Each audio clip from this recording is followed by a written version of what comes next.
Google if you want to tap and pay in shops, online or in public transport using your Android phone or smartwatch.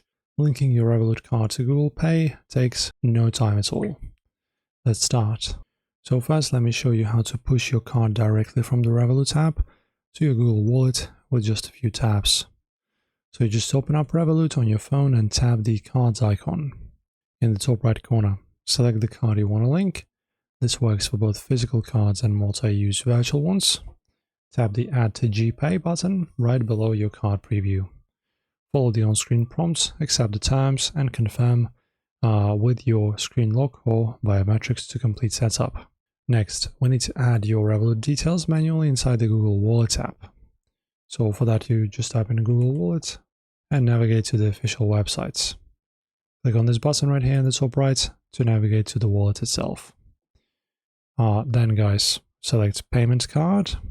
When you're adding, so just choose payments, add payments method. You can either position your physical card inside the camera frame or just enter your details manually in here in this field.